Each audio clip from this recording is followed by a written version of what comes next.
चक्रवात ताउकाते के संबंध में पैदा हुई परिस्थितियों पर भारत के प्रधानमंत्री ने अधिकारियों के संग बैठक की। इस बैठक में गुजरात के मुख्यमंत्री भी उपस्थित रहे। राहुल गांधी ने केंद्र सरकार पर निशाना साधते हुए कहा, मोदी सरकार ने क्या बढ़ाया जीएसटी व पेट्रोल खाद के दाम। मोदी मित्रों की आय, अन्नदाता पर महामारी में भी अत्याचार। गृह मंत्रालय ने विभिन्न संगठनों को FCRA के तहत जारी किए गए पंजीकरण प्रमाण पत्र की वैधता 30 सितंबर तक बढ़ा दी गई है। दिल्ली पुलिस से प्राप्त जानकारी के अनुसार क्राइम ब्रांच ने दक्षिण दिल्ली के एक रेस्टोरेंट में कथित तौर पर ऑक्सीजन कंसंट्रेटर की जमाखोरी के मामले में कारोबारी नवनीत कारला के पास से 2 सेल फोन जब्त किए। उन्हें फॉरेंसिक जांच के लिए भेज दिया गया है। दिल्ली के मुख्यमंत्री अरविंद केजरीवाल ने कहा, अगर कोरोना की तीसरी लहर आती है तो उससे लड़ने के लिए हमें पहले से तैयार रहना होगा। आज अधिकारियों के साथ बैठक में कुछ महत्वपूर्ण निर्णय लिए गए हैं। ताउकाते तूफान का असर दिल्ली में भी दिख रहा है। लू से तपने वाली दिल्ली NCR में बारिश हो रही है। पिछले एक दशक में अधिकतम तापमान सामान्य से 9 डिग्री सेल्सियस नीचे चला गया है। मौसम विभाग के अनुसार आज दिल्ली में ताउकाते तूफान के असर से 5 से 60 किलोमीटर प्रति घंटा की रफ्तार से हवाएं चलेंगी। केंद्रीय स्वास्थ्य मंत्रालय के अनुसार पहली खुराक लेने के बाद अगर कोरोना संक्रमित होते हैं तो दूसरी खुराक संक्रमण से रिकवर होने के 3 महीने बाद दी जाएगी। केंद्रीय स्वास्थ्य मंत्री ने कहा, कोविड-19 के विभिन्न म्यूटेंट स्ट्रेन का पता लगाने के लिए एक नई मल्टीप्लेक्स RT-PCR किट विकसित की गई है। केंद्रीय मंत्री पीयूष गोयल ने कहा, लिक्विड ऑक्सीजन की आपूर्ति कर रही भारतीय रेल द्वारा टाटानगर से आगरा के लिए चलाई गई पहली ऑक्सीजन एक्सप्रेस अपने गंतव्य पर पहुंच गई है। स्वास्थ्य और परिवार कल्याण मंत्रालय से प्राप्त जानकारी के अनुसार पिछले 24 घंटों में भारत में 20 लाख से अधिक टेस्ट किए गए, जो कि भारत में सर्वाधिक है और ये विश्व रिकॉर्ड भी है।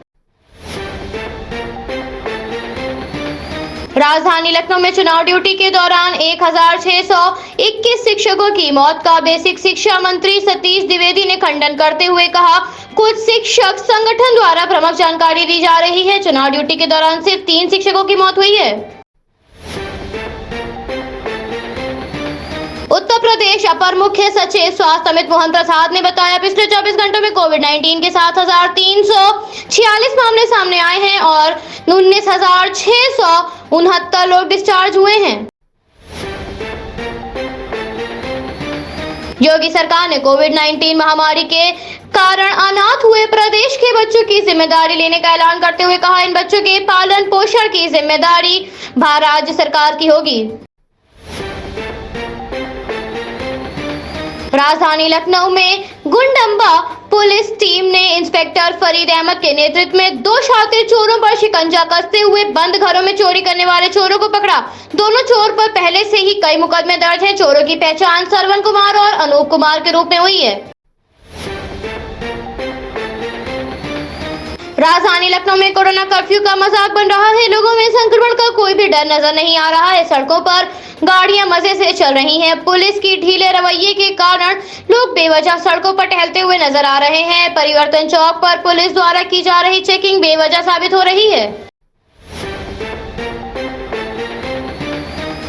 उत्तर प्रदेश में सरकारी प्राइमरी स्कूलों के 100% विद्यार्थियों को जल्द ही लॉकडाउन अवधि का मिड डे मील भत्ता और अनाज मिलेगा। सभी जिलों में अभिभावकों को अनाज के लिए प्राधिकरण पत्र सौंपने और इस प्रक्रिया को जल्द पूरा करने के निर्देश दिए गए हैं। ब्लैक फंगस के बढ़ रहे मामलों के मद्देनजर राजस्थान सरकार ने ब्लैक फंगस को महामारी घोषित कर दिया है। पंजाब के अमृतसर में राधा स्वामी सत्संग ब्यास में कोविड टीकाकरण शिविर का आयोजन किया गया। मेरठ जिले में ब्लैक फंगस से संक्रमित मरीज मिलने का सिलसिला जारी है, जिसके मद्देनजर ब्लैक फंगस के 24 और मामले सामने आए हैं। रांची में पुलिस सख्ती से लोगों से कोरोना वायरस महामारी के चलते लगाए गए लॉकडाउन का अनुपालन करा रही है। लॉकडाउन के दौरान जरूरी सेवाओं को ही अनुमति दी गई है।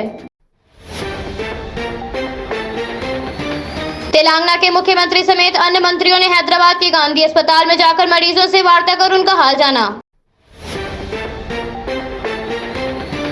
जम्मू कश्मीर के सांबा सेक्टर में एक बार फिर से पाकिस्तान ड्रोन घुसाया, जिसे बीएसएफ के जवानों ने फायरिंग कर खदेड़ दिया। महामारी के दौर में केंद्र सरकार द्वारा विफल होती नीतियों पर ट्विटर पर हैशटैग प्राइम मॉन्स्टर नंबर 5 पर ट्रेंड करता हुआ नजर आया। कोरोना महामारी के संबंध में एक सीए छात्र को सीए इंस्टीट्यूट को सुझाव देना उसे भारी पड़ गया था, लेकिन अदालत ने छात्र को राहत प्रदान की।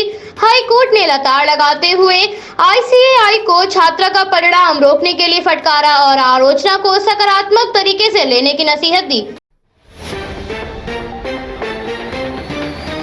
कोरोना वायरस के खिलाफ भारत में दी जा रही वैक्सीन कोविशील्ड की 2 डोज के बीच अंतर को देश में इन दिनों बहस छिड़ी हुई है। इस बीच विशेषज्ञों का कहना है आप 6 महीने के भीतर भी कोविशील्ड की दूसरी डोज ले सकते हैं।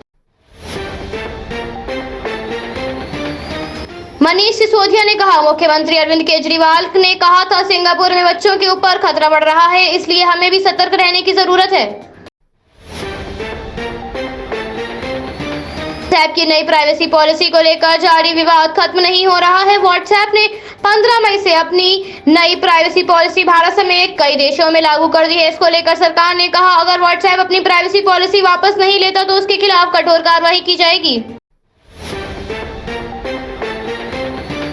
अब दुनिया की सबसे बड़ी और लोकप्रिय क्रिप्टो करेंसी बिटकॉइन की कीमत में भारी गिरावट आई है। इसकी कीमत 5.1% गिरकर $42,547 हो गई है।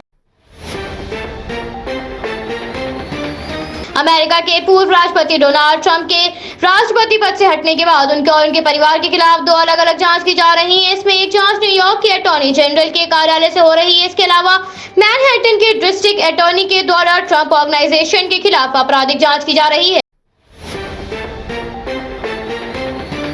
वार्नर मीडिया का और डिस्कवरी मीडिया के विलय की घोषणा के बाद अब दिग्गज commerce company Amazon metro Gold Wing mayor का अधिग्रहण करने के लिए बातचीत की जा रही है। न्यूयॉर्क टाइम्स, द इंफॉर्मेशन और अन्य मीडिया के अनुसार ये सौदा 5 से 10 अरब के बीच हो सकता है।